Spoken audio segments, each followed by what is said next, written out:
Don't tell your neighbor he is stealing ducks when you are stealing frogs. As High Commissioner, I was wrong. As Charandas Prasad, I reacted naturally how any person would have. I did not come here for that kind of abuse. I did not come here for that kind of abuse. If you're going to go along that road, I'll walk off.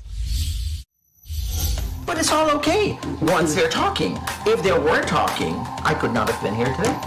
You got ADHD. I got that.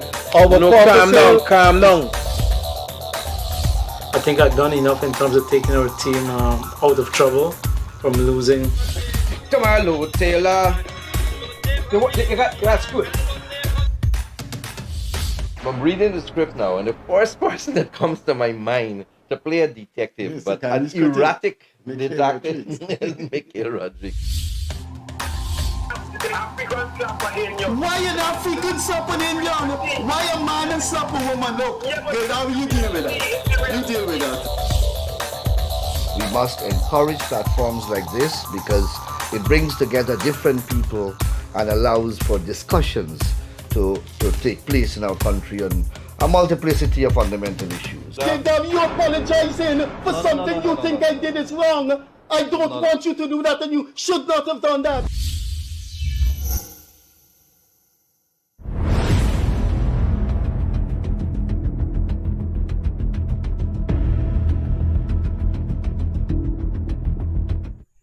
Hi there. Welcome to the Gildarie Freddie Kissoon Show. Thanks for being with us the past 17 months. And we have to thank our guests who have made frequent appearances here because they have endured with us and they have made this show a success. One of our guests this evening, this is his third appearance, an iconic Guyanese whose stories are always intriguing. This evening, we will be speaking with someone who knows the jungle, the formidable, intimidating jungle of Guyana, who knows about flying over that jungle for decades, and who knows about flying in the dangerous night with thunderstorms and what have you. And he has done it, and he will tell us this evening what are his thoughts, without speculation, about what happened that fateful afternoon when Guyana lost some of its top military officers. One can say a big part of the hierarchy. We will also explore his thoughts on Venezuela. Our guest this evening is an iconic Guyanese who has not only played a part in the military structure of Guyana, but if you were around in the March 2020 election, Gerry Gouveia stood out massively. Gerry Gouveia stood out phenomenally. And when we look back 20 years from now about what happened on March the 20th, Gerry Gouveia's name will feature largely. Gildarie and I were in that Kaiju radio station for 2 weeks when the election was being rigged, and we know the pivotal role Gerry Gouveia played logistically in stopping the rigging. So without further ado, our guest this evening is Gerry Gouveia. My co-host, as usual, is the man who doesn't like the word famous, so I will have to call him infamous, Guyana's infamous journalist. I will start on a light note and then we get into serious business. Let's start on this light note. When the camera pans on Gerry, that top that he's wearing is called a kaunda. Never heard about it before. It's the same spelling with the famous president of Zambia, Kenneth Kaunda. I don't know. I know what is a shirjack, but what is a kaunda? It looks very good on Gerry, and I think his third appearance he has worn a kaunda all the time. The last one was a black kaunda. I think this is a deep red kaunda. Gerry Gouveia, thanks for being on the program. What is a kaunda? It's a formal dress, one that that is not a suit, but it's a formal dress that in fact was made famous, if I want to call it that, by President Kaunda. And it's a tropical thing, so you're not stuck up with a tie and a shirt and a jacket. So this is and it's quite comfortable. Quite comfortable. Before Gildarie comes in, how many you have in your wardrobe? Actually, I'll make a confession to you. One day I was going to Berbice and I saw Vice President Jagdeo turn up, and he had on this really magnificent Kawana suit. And I took my camera and I took a picture. I took a picture of it and I sent it to a tailor in India, and I said, "Could you make this?" In India? Yeah, but so I did copy it from from Vice President Jagdeo. He looked very sharp, he's slim and tall, and I thought it looked very well. And it was good. It's good for the tropics. So I confess that it wasn't the original thought of mine, that I did copy it from the Vice President. And the tailor posted the Kaunda from India? That's right. That's about right. a dozen. Gildarie? I don't know. I would want to talk about your hairstyle, but it is very elegant. His hairstyle? Your hairstyle. Oh, my hairstyle. But this is it's a very elegant thing. But let's get down to the This is called a Boris Johnson hairstyle. I don't know what you call it. That it's incorrigible according to some of the boys. When we reflect upon the year 2023, it would be one of highs and a lot of lows. A year when Guyana has been hailed as the fastest growing economy in the entire world. We've had a good year until a few months back. Then Venezuela decided to stick it in us, and you know what would have been playing out with that. As if that was not enough, Guyana had to deal with one of the biggest tragedy in recent years with the loss of our 5 servicemen. That tragedy in which all Guyana banded together and they give their support to the families and the loved ones, paying tribute to some men who would have given their lives for this country. It overshadowed, that one incident overshadowed that Venezuela, in my view, that Venezuela issue that we were facing. And for 1 week, and it will continue to be with us for some time, because we're still smarting, we're still hurting. But at the end of the day, this country is so much stronger for it. And I think it's shown character of our people. When people say that sometimes, we don't have feelings and we do all the crazy things, we have stood up strong at the time when our country needed it, and that was very good for me. So that was one, probably a high out of the low. But without further ado, I would want to jump straight into Captain. He served a very important role. He has ears to the president, but he's also our national security advisor, and he would have been in the thick of things. I think the first thing I would want to ask you, I think Guyana knows what played out, but there were some criticisms, Captain, that we should not have had so many of our most experienced people on one aircraft, and the worst happened. Is there going to be a revisit to some of the policies when it comes to flying our leaders of the army and other Navy forces of this country? I don't necessarily subscribe to that school of thought, because when they were flying in one of the most modern, sophisticated helicopters in the world, not in Guyana, not in the region, but in the world, and they were being flown by Guyana Defense Force pilots that are well trained, and so it is not unusual for the senior command to go out, and especially coming up during the Christmas as well, to go and visit our troops. But particularly because of this, of the challenge that we are dealing with Venezuela, there was a command visit that they were going to do a morale visit and also a tactical visit to look at our forces and what is going on. So it was not unusual, and because aviation today, Freddie, is so safe. I mean, it is the safest form of transportation, and so there's no phobia. But I mean, like, for example, you won't want to put the prime minister and the president in one aircraft, right? And so but it is not unusual to have senior people in one aircraft, and especially aircraft that is well maintained, that is modern, that is sophisticated with all the equipment in it, and so on. So I would say that and soon we will find out what went wrong, and then we'll fix it, because that's how aviation is. Over the years, when we have an accident, we would study it, we'll find what went wrong, and we'll fix it so it don't happen again. And that's why aviation is such a safe form of transportation in the world. You have direct experience over that area. Is that area, if you were the head of the Army, the head of the Air Wing, from your experience, you would tell your pilots that is an area always to be very, very, very careful. We're told that the weather is so unpredictable in those areas. You would have had experience flying through those. I don't want to put you on a regime of speculation, and I'm sure you would want to, given your status as security advisor.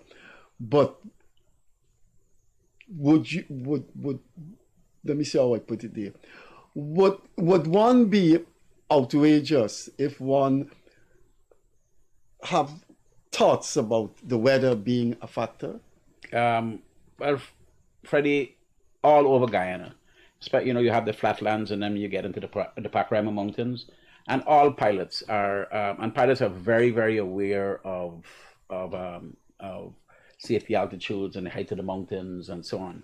And I want to tell you, certainly, Michael Charles was one of our best helicopter pilots. I've been flying for 45 years. He's probably flying for 40 years. And so he knows this country like the back of his hand. Michael Charles is one of the pilots who will, like most of us who started flying before the advent of the GPS, you could blindfold me and take me any part of this country, take out the blindfold, and you look outside, and very, very quickly we'll tell you where we are. So the fact that whether we in the Pacaraima Mountains or whether we in the Canaco Mountains, or there are procedures that we use, and so it really, and the weather is something that we all we compensate for. We forecast the weather. There's satellites that give us the weather, so we know what is happening. Let me just stop the speculation and say that this aircraft was equipped with all the equipment, and the equipment has been sent to the United States for the NTSB, and they will do the transcripts, and we will learn very quickly what happened. So there's no reason to guess here. Mm-hmm. And notwithstanding the fact that you have two survivors, you have the co-pilot survived, and you have a third crew that was in the aircraft survived, and so their story is also, a lot of times when these things happen, you have nobody to narrate what happened, right. And so both of these young men were in the aircraft, and they are speaking with the investigative team, and so none of us want to speculate. We want to give civil aviation the room to do the investigation, and then certainly looking at all the factors, and then certainly from the NTSB, when the information come back, it will give us a better picture of what happened. Very good. Captain, as we on that, I saw some opposition supporters and elements would have come out, and they said that aircraft, that helicopter, was one of two that was purchased through a middleman from somewhere. I saw it, and then you came out and you said, no, let me set the record straight, and you set the record straight for the people who were watching. And this is one of the it's most unfortunate, Freddie. All the bells and it's unfortunate when people play politics with something as tragic as this. And the truth of the matter is, we were without a heavy lift helicopter as a country for a while. And I made the point that even in my civilian life, and when I, as a search and rescue professional, we have always lamented the fact that anytime we have an accident, we have to go to Brazil, we got to go to Trinidad to bring in a helicopter to help us. This time, we have the both helicopters are brand new, world-class, sophisticated helicopters. Brand new. I want to get that. Yes. And they were bought from the factory brand new. And President Ali, recognizing the need for search and rescue, and recognizing the need for border patrols, looking after our EEZ, moving our troops and so on, he readily did the purchase of those helicopters as a decision of his cabinet, and so for the first time, we had no need to call any foreign help. In fact, we were lucky as well to have Omni helicopters that was based at Ogle, and immediately as this information came out, Omni was contacted, and they readily agree because they have a massive search and rescue system that provides all of the air transport for ExxonMobil offshore, and they readily bring their search and rescue and their rescue swimmers, the people who sling down in the ropes, and they were ready to go. So we had no void, we had no deficiencies in terms of equipment and sophistication, expertise in the ground.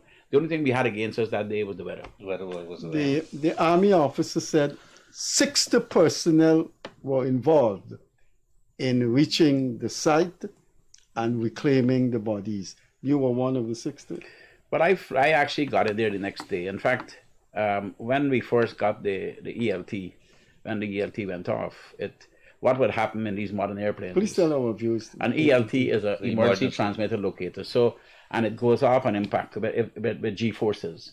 So when that happens, we know immediately that there's a problem. And so when it goes off, it goes to the satellite, and the satellite then records in Washington, and there's a register of every aircraft and this. So Washington would pick it up. Yeah, it goes to command center in Washington, and regardless of where this aircraft is in the world. So, and each one of these things are registered to the owner and to the country.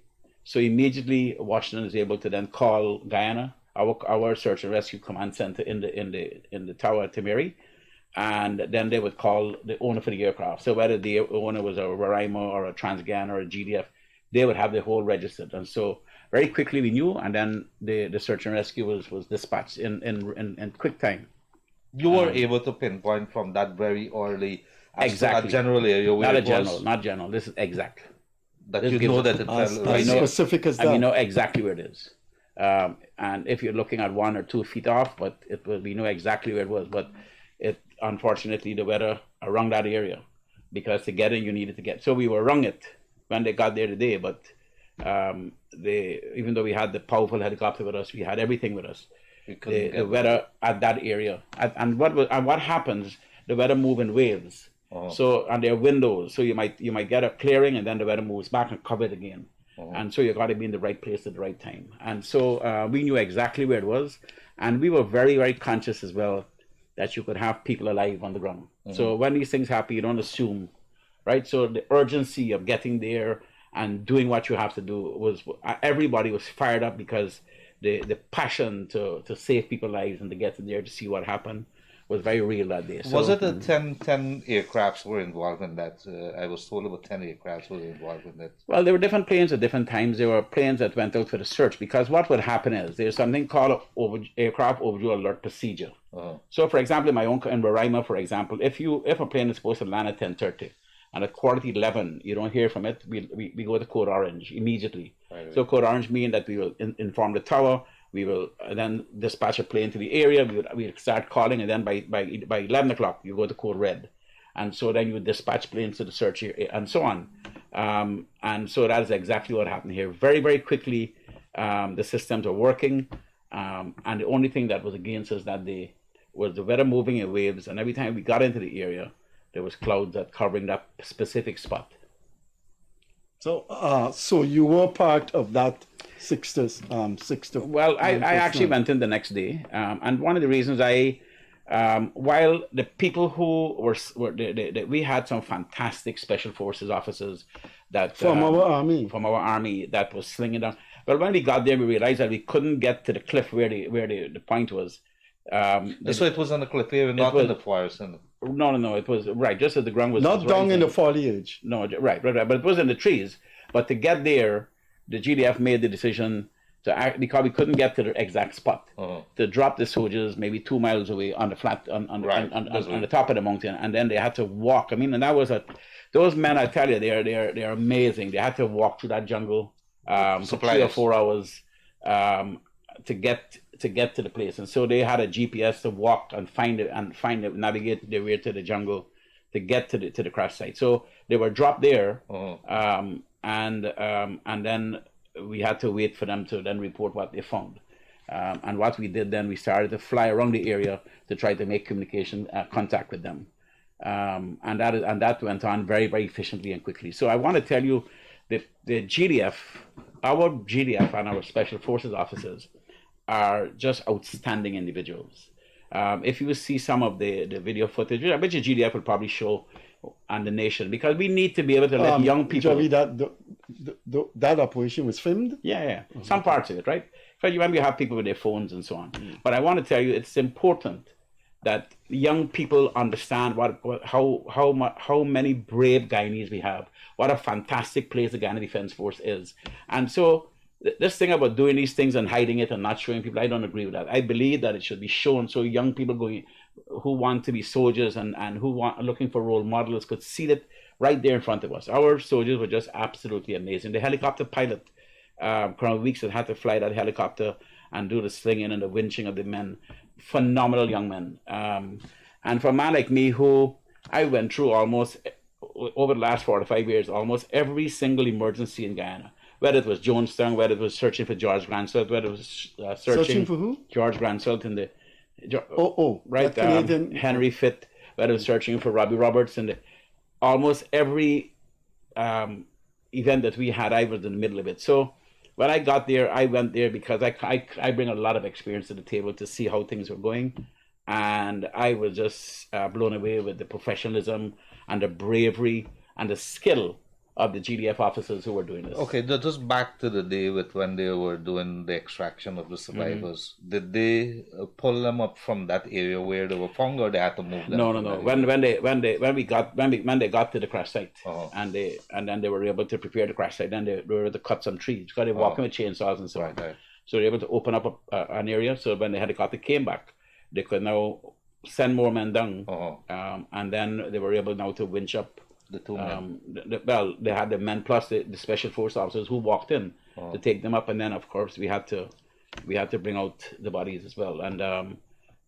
But doing that kind of operation in the jungle over the trees and the high winds takes a lot of skill by the helicopter pilot to steady the helicopter. And our helicopter, the other main helicopter, did that. We use ours because while the Omni helicopter was in standby, it was there. But it was a big helicopter, and so because we were doing the rescue out of a confined area, the downdraft from that helicopter, and all of this come from consultation and talking to each other. So the decision was taken to use the next Guyana Defense Force helicopter, and that was able to do it efficiently because it had the winch. We bought it with the winch and all of the tools that was necessary to do it, and it was just amazing to watch. Captain, you're given, bear with me here, Freddie. You're given a very abstract view of as you're reporting to the people of Guyana, but you're a human being also. You would have had a look and were being told of what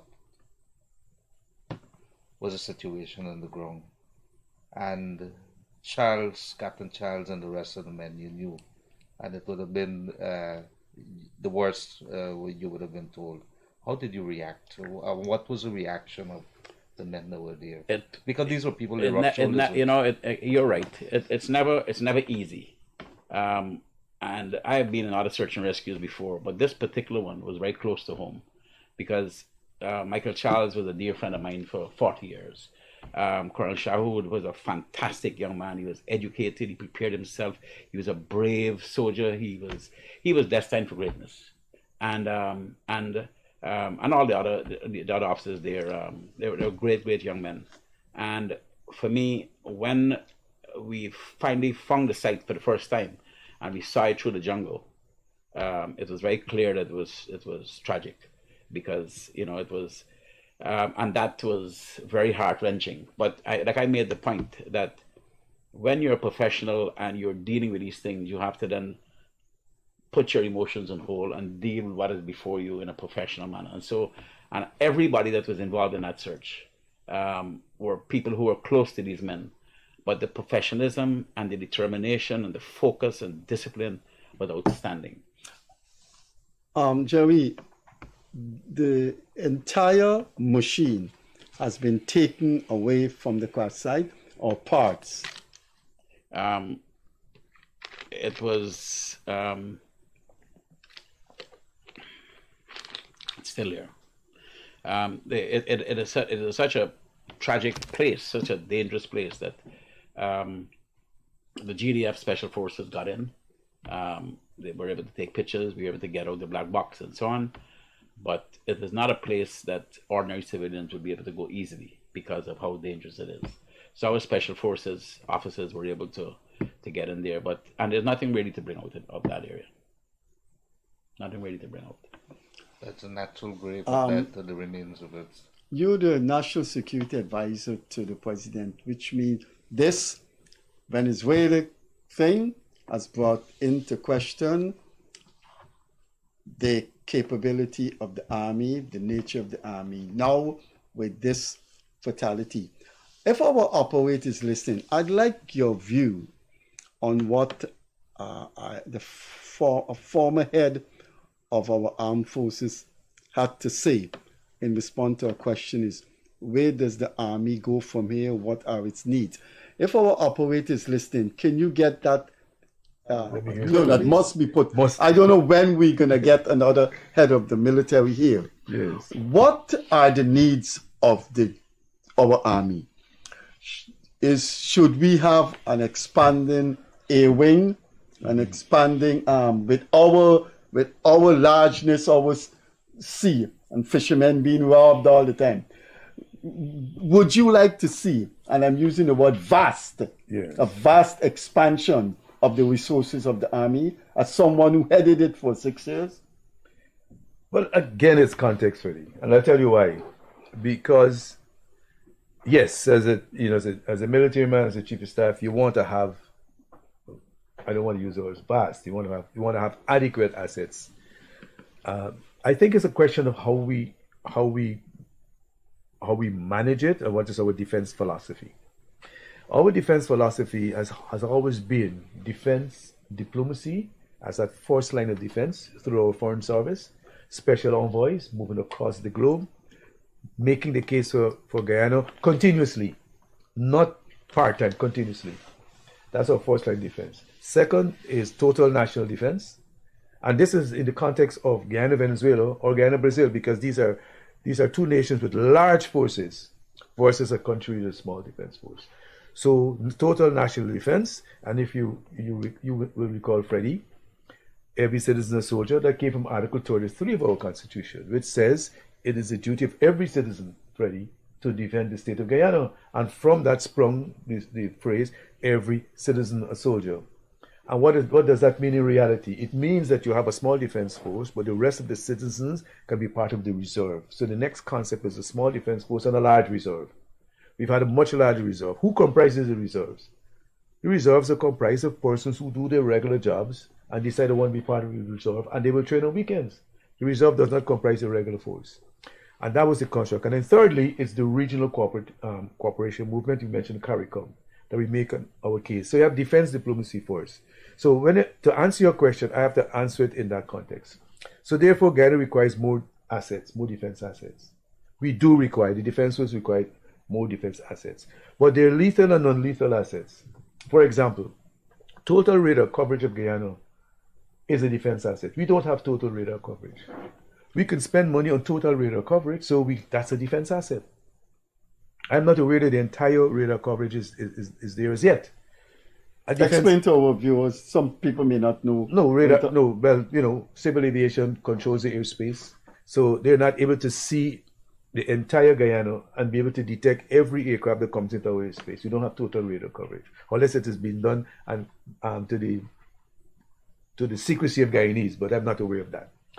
A second defense asset could be Guyana sponsoring a communication satellite for the region that brings vast amount of information, communication, and interoperability among not only Guyanese assets, but CARICOM assets. And also, it shifts the conversation to the possibility of having a CARICOM defense force as opposed to only a Guyanese defense force. So that's a defense asset. So a good defense asset also is improving the information flow and knowledge by Guyanese of what is happening. Because the government should be doing three things: information that can drive motivation, that then drives mobilization. So those are non-lethal defense assets. Now, the lethal defense assets will be your actual patrol vessels that will go to sea. And I believe Guyana has, like any country, any person that has an asset, he or she tries to protect it. your home, you want to build a fence around it. We have hydrocarbon resources to the tune of tens of billions of dollars, and we need to use a famous journalist term, ring fence it. We need to ensure that we defend it properly. Ourselves, we're going to get the greatest support from international forces if they see that we're spending on our own resources. So that's the way I would answer the question. Yes, we need more assets, but do not let us think only of lethal assets. They're non-lethal assets that could make Guyana. Right.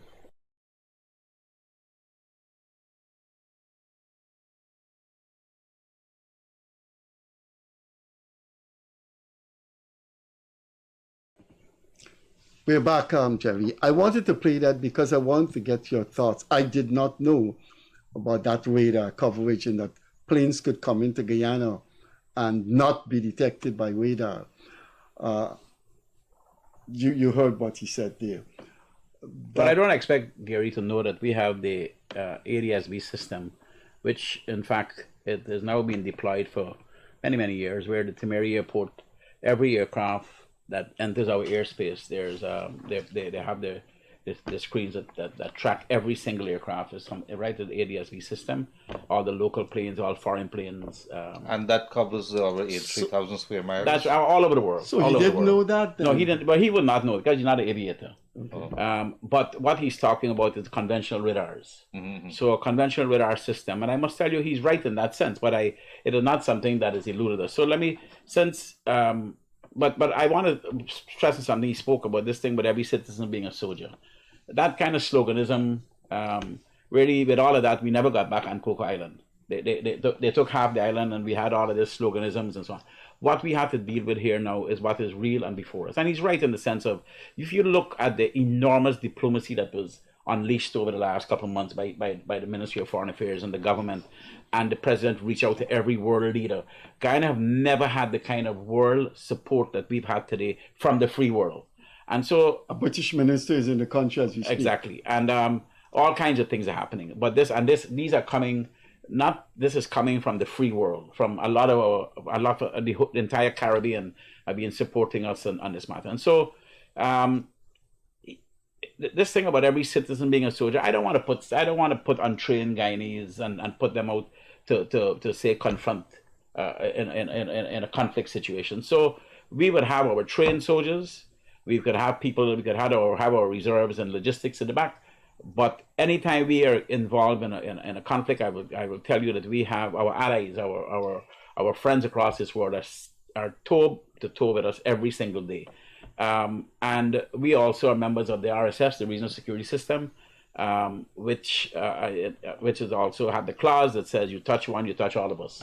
And so there are many things, and I want to say to you as well, from the day that President Ali got into office, President Ali focused on these things. So the first thing we did is that we bought a patrol vessel.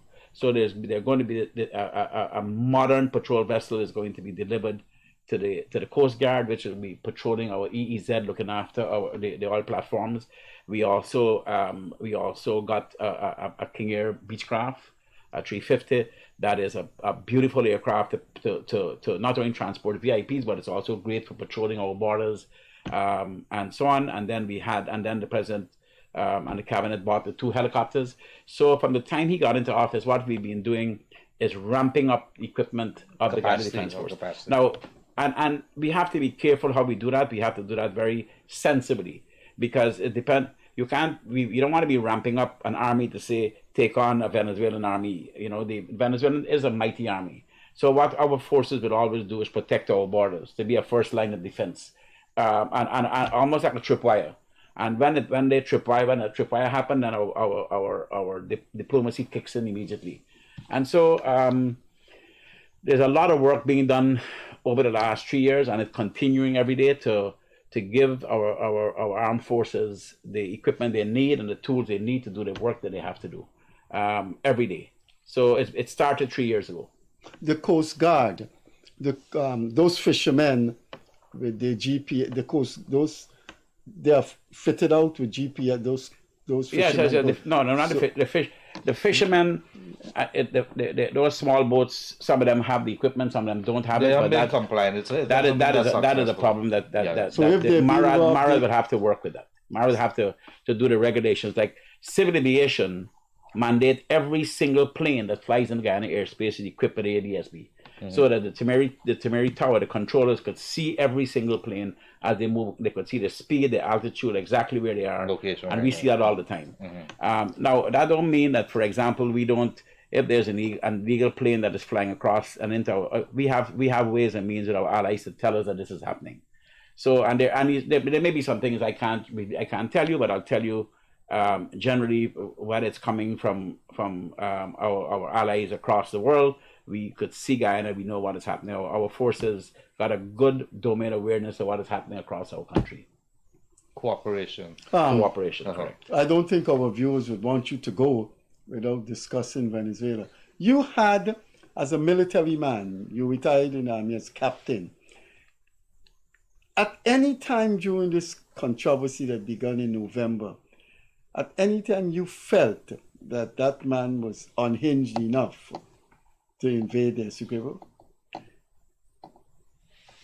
I got very worried, I'll tell you that. I got very worried that his rhetoric, even though a lot of what we were seeing were propaganda. A lot of the videos you were seeing that popping up in Venezuelan forces were propaganda videos that was made in the Colombian border. So a lot of the things you were seeing with maneuvers by the Venezuelan forces and were not being, and making it sound like if it was in the Guyanese border. I'll tell you that our forces are on the border. They're in the creeks, they're in the rivers, they're in the mountains, and they know exactly what is happening on our borders, particularly on our western border. So we know exactly what is happening. So I would say to you that with our allies and the information we have, we knew that the rhetoric that was going on, a lot of it had to do with his own personal political survival, a lot of what's going on in Venezuela. And at one point in time, yes. But as you know, as a young pilot, when this thing with Venezuela going on for many, many years, I remember in 1982, when the Protocol of Port of Spain had come to an end, because in 1970, we signed the Protocol of Port of Spain, suspending this for 12 years. So in 1982, when it was over, Venezuela started to act up again. And I remember flying, I would be landing in the jungle at one of and the Venezuelan jets would come and buzz my plane. And when they turned, the wake turbulence would shake up. And they did that often to us. They would violate our airspace. We haven't seen that kind of blatant violation of our airspace in this current period. But certainly it is something that caused me to be very worried. I must tell you, President Ali he always expressed a lot of confidence. He had a strategy that he was working on. We all worked with him, and he was very confident of where we were going and what would happen. I see, and this is an interesting thing. Would it be correct if I am to say to you that diplomacy won the battle for us at this point in time, and especially with that St. Vincent meeting? I would say diplomacy and a lot of work. People don't have. For the people who are out there, could you, without dealing with the security side of things, give us an idea to the amount of backroom work that went into making things happen? Because every other world leader and body, Commonwealth, CARICOM, and all of them, all the foreign ministers of the big China, Russia, everybody comes on and says, "Look, we have an excellent Minister of Foreign Affairs, young, educated, and he's a wrong peg in a wrong hole. He's probably the most appropriately qualified minister for Foreign Affairs. He got all of the academic qualifications for the role that he's playing, and he got an amazing personality, and he's been working around the clock, the diplomacy. And so a lot of what you see he and the staff at the Ministry of Foreign Affairs have just been mind-boggling, notwithstanding the fact that President Ali himself, he's such a personable person that people all over the world reach out to him, and they listen to him. And he has been making Guyana, the profile of Guyana, rise to an amazing level with his ability to connect with people. And so for the first time in our history, I would say we have an amazing support system in the free world. You know what really struck me there is that with all this issue that is happening, that you had an Irfan Ali-led government who led from the charge, who against some criticisms, even within, I saw some BBB people come out and say, what the hell you going to St. Vincent for? That's a wrong thing. But not going to St. Vincent, what would that have meant? What were the implications President of that? Ali always believed in talking. But he obviously set the parameters. So sitting across the table and speaking, I believe, always bring down tension. And he also believed that. And I think he left here with a high expectation and a high sense of confidence on where Guyana's position is, what he was going to hold on to, and what he was going to do. And I think he was able to get there and speak to Maduro and hold the Guyana position very strong. So Guyana came out in a very strong position. The whole world is now looking at this. That agreement that was signed corralled the Venezuelan aggression that they were displaying. While we are not in any shape or form going to drop our guard, our forces are still there, and they will remain there as long as it takes.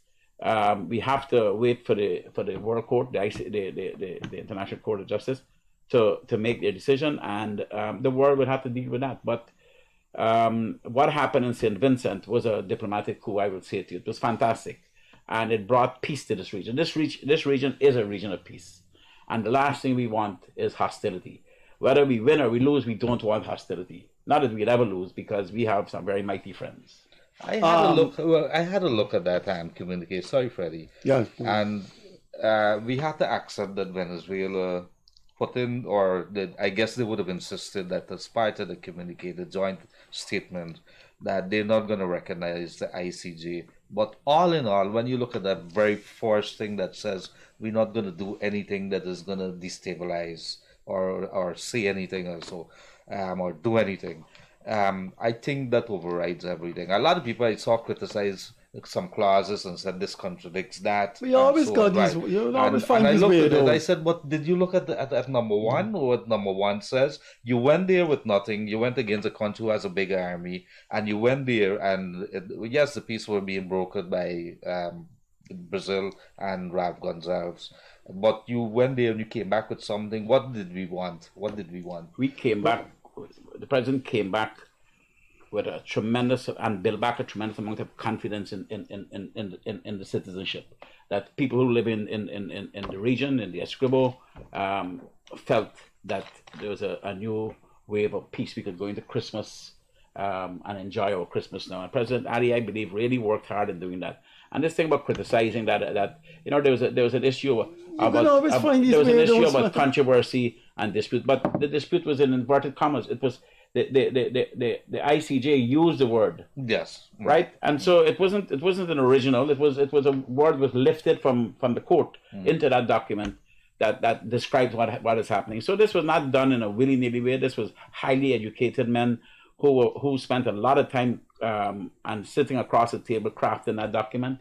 That document was crafted. Every single word was carefully crafted to do what? To give us peace.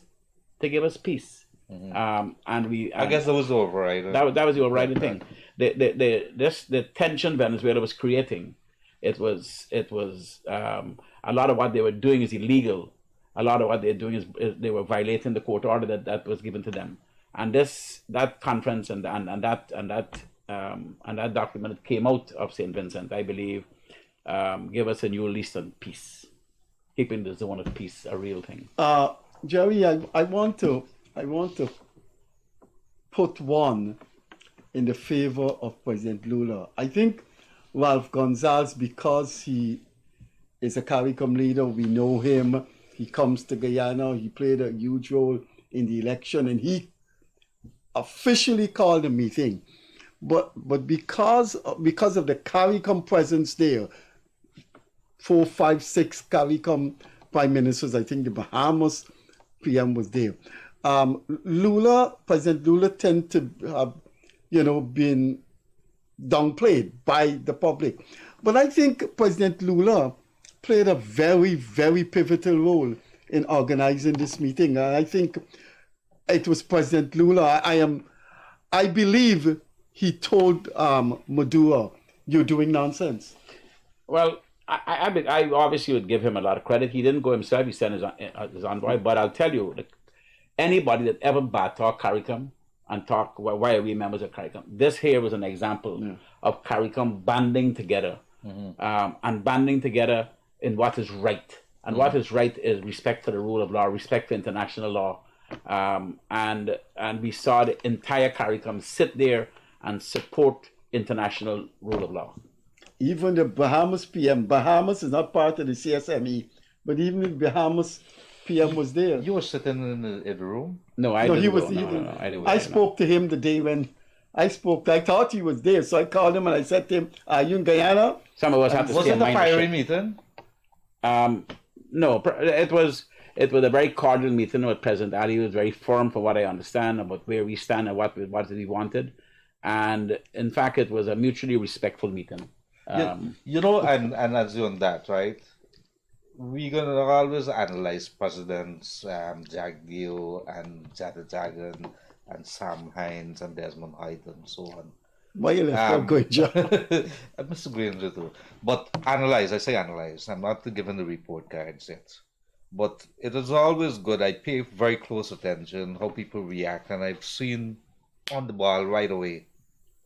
Irfan Ali, something is said to him, and right away, a question was asked to him by, I think, a foreign journalist, and he says, right away, jump on it. He said, "What do you think?" Put it in that thing there. So he's paying attention, and when you see him in the room, putting words to what should have been a very technical issue, he has a very clear understanding, and I think that has amazed me, that he could be able to come out of house and a young man straight into the presidency and has a grasp, and that's very, very good. Without me being any supporter or anything, Gerry, but it's just good for that. I don't think Guyana knew him, and Guyana was prepared for his style, but he was the Minister of Housing, and that is not one of the big ministries like Home Affairs, Agriculture, that people interface with. But I don't think people were prepared for him, and then he just burst onto the scene, and he's doing it in a way that I think is going to propel him into a fantastic legacy. This gentleman is accommodating to his nation, and that accommodation, I think, is hardly seen. Honestly, I say this as an academic, is hardly seen in other world leaders. Maybe Macron in France, he likes to go and meet people, but Macron does it in a very formalistic way. He would walk with his security and he will be shaking hands with people. But I think Dr. Ali goes into the community and there is a tete-a-tete that you don't find with other leaders. And I think that well Freddie, when you made the point that he was Minister of Housing, he was Minister of Housing and also Minister of Tourism. Yeah. And he was a young man, but I will tell you, as Minister of Tourism, he did phenomenal things. But as Minister of Housing, he was probably one of the most revolutionary ministers of housing I wrote about that ever had. Times. The housing program under his leadership was mind-boggling. Now, between that time and this time, he finished his master's, he finished his PhD, so he was preparing himself for this role, and he is a highly educated, highly motivated young man. And the point is, most countries, like where Guyana is today, when you're transitioning from a poor country to a wealthy country, middle income, yeah, and if you don't have the right leaders that will do the things that will make sure the economy is diversified, make sure that every citizen have equal access to the opportunities. And I will tell you that working for me, coming from the private sector and working with President Ali, I find a high level of integrity. This man don't have to go out and lie to people. He don't have to go out and whitewash. He goes out and he speaks the truth, and he's supported by an amazing cadre of young ministers who also go there and they could testify accurately on the record of their work. And so that is what makes him an amazing young leader. But I think he's willing to accommodate you. When I first met this man after he became president, him and I sitting across the table, and he said to me, "Please tell me in what capacity you can serve. And I was not interested. I just say to him, I think other younger people should succeed people like me who've been around a long time. But I believe that is his style. That is his style of going into a community, and a guy says to him, Saul, I could build this bridge, And he would say to him, well, all right. And he would turn to his other guy and said, follow up with him and let him give you an estimate. And he does that. And that guy... Freddie, he's for real. The truth of the matter is, what you see is what you get. He's not here. He's not pretending. He's not pretending to be what he's not. He's a genuine Guyanese leader. And, when I hear people sometimes level issues of racism or discrimination, it's absolute nonsense. President Ali, there's not an ounce of racism in any part of his body. And he genuinely wants to make Guyana a better place for every single Guyanese. Now, while we are the fastest growing economy, this is where leadership comes in. You don't spend the money willy-nilly. It got to be structured the way it's being done. And if you look at the way he's pushing agriculture, he's pushing manufacturing, he's pushing tourism, pushing education, pushing healthcare, pushing the infrastructure. And so what you're having is a balanced, holistic approach to this. People saying, oh, why you don't start sharing out the money? Sharing the money, that is not the way. So when you have a young, intelligent leader supported by a Minister of Finances as smart and bright as Irfan Ali, supported by Dr. Jagdeo, he got an amazing team with him. But he himself, as the leader, got a very clear vision of where he wants Guyana to go. And for me, Freddie, if I was supposed to judge me like you, we will never be in a place where people are doing wrong things and we don't say nothing about it. I'll tell you, I've been sitting with the president for the last 3 years, and every day I'm more and more impressed. I'm more and more satisfied I've made the right decision. And I'm very, very proud to be working alongside him. Every day he goes out there and he's reaching out to people, creating the opportunities, and he's committed to bringing people together. He's not a leader that pushes people apart. He brings people together all the time. I think he's going to. I think he's going to pose a problem to the opposition in 2025. What do you mean pose a problem? And in terms of survival. That guy is. It's going to be the difficulty if you have an opposition that's in this array. Jerry, I keep telling political analysts like my friends I know in the academic world, that 2023 election in June, local government election, the results of that, it has not penetrated people's psyche, but it's an indication of that man's success. The PPP as a party has won in areas that they're traditionally losing. Those people won 5 more Freddie, seats. Look at President Ali walking to communities, and you see people running out to their homes to come and talk to him in a genuine way. And I want to tell you something, when you talk about our opposition, I watched at the 2020 elections during the campaign time, and I looked at both major parties, and they had a good cross-section of Guyanese on both sides. And I actually was very pleased. I said, this is going to be good. And they were actually campaigning on issues. There was no talk about racism and discrimination. This was all issues. And they went to the elections. And I remember standing in the election in the GCOM building when people start to see the skullduggery going on with playing around with the SOPs. And when it was pointed out, that is the first time I hear somebody say, you're only picking on that man because he's Afro-Guyanese. I said, what the hell has got to do with race? This got to do with integrity. This is to do with integrity.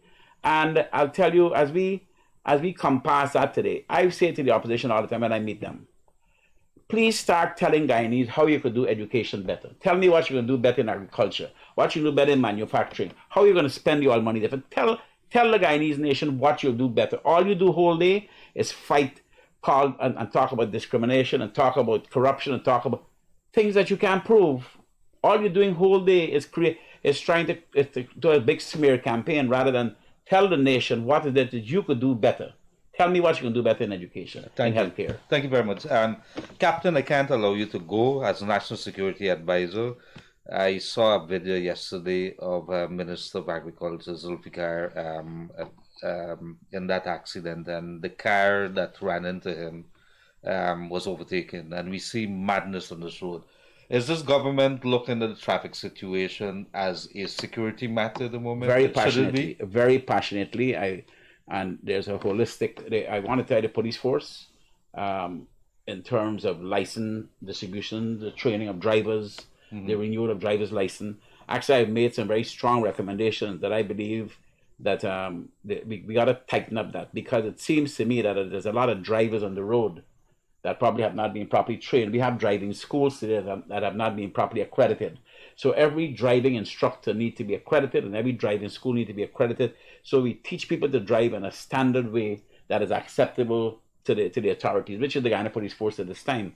And then every driver's license, when it's going to be renewed, you have to do people's eyes, people's ears, you have to do coordination. So I think what is happening now is that we have a lot of drivers that is driving now, and we probably need to go through that period when they're coming for their driver's license renewal, that we need to go through that.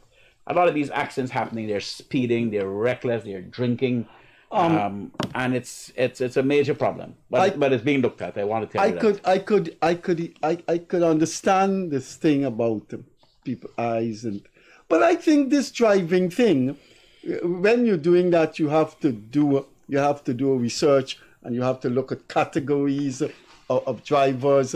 A lot of these fatalities and road accident is between age 18 and in the 40s. The victims or the drivers? The drivers. It's people who just are driving, just worthless. But the police force do have what you call a very worthless detailed people. research matrix.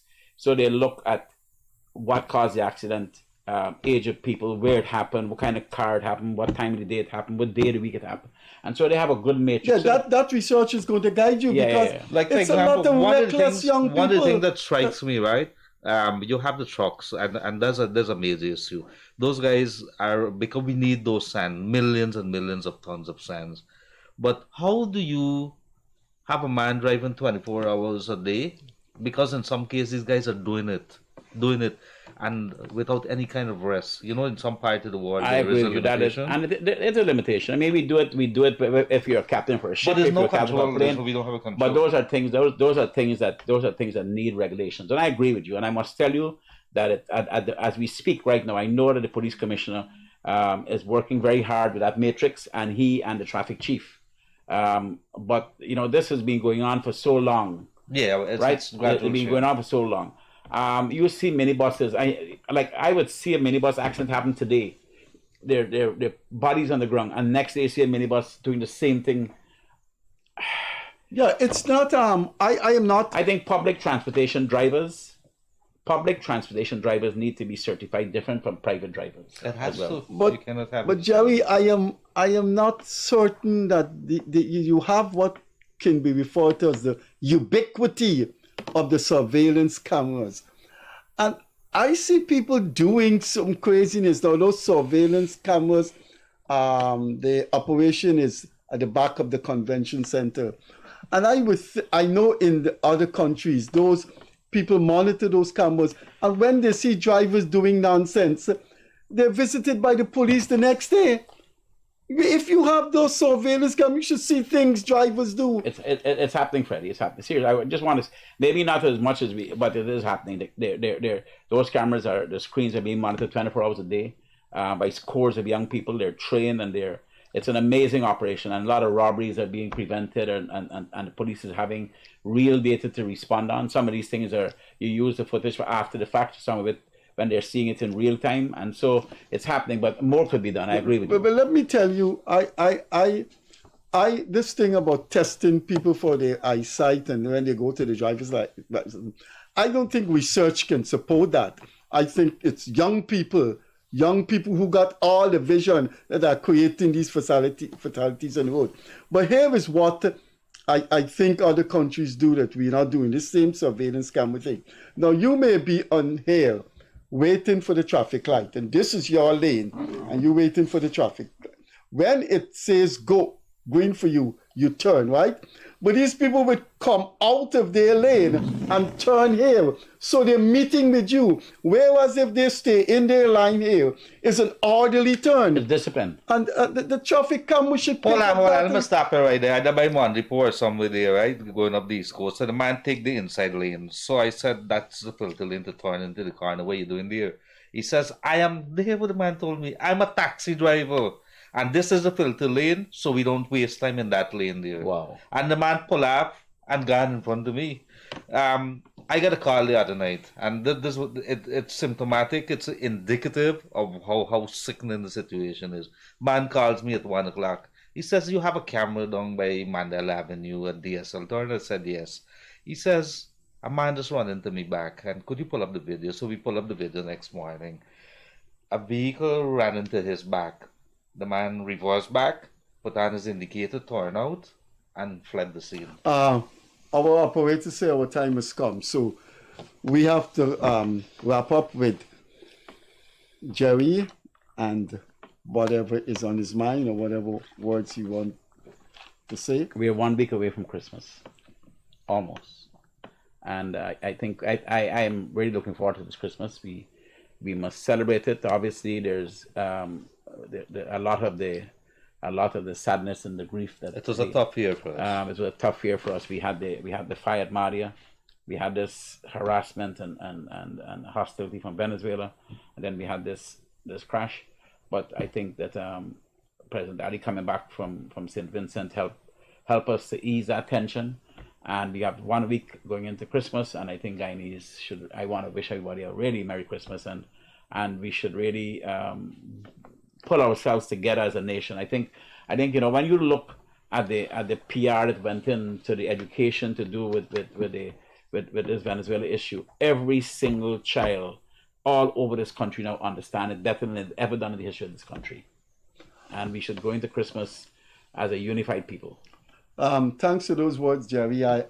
We started on a light note, and so we will end on a light note. I'm just curious why you asked a tail in India to make the kaunda and not someone in Zambia. Because when I went to India and I met a tailor there that did a suit for me, and I was very, very pleased with the way they're excellent. It fitted me. And so and they were very so efficient. you had faith in him that he will take a Zambian whale and make it popular, and he did that. And he did. But I'm sure we have good tailors here. But I was very pleased with what they did, and it was good dealing with him. Gerry, after all you did for the elections, I know you said on this program in that same chair that perhaps the most decisive moment in your life is when you asked your son to go to that Madia fire, and in the night was just hostile. And I think you have made a sterling contribution to this country, both as 45 years as a pilot and as a private sector Democrat. And now you're playing your role as National Security Advisor, a National Security Advisor that has much, much more integrity than the infamous National Security Advisor, Henry Kissinger. So on that note, Gerry. Thank you very much. Thank you very much, guys. Thank you very much.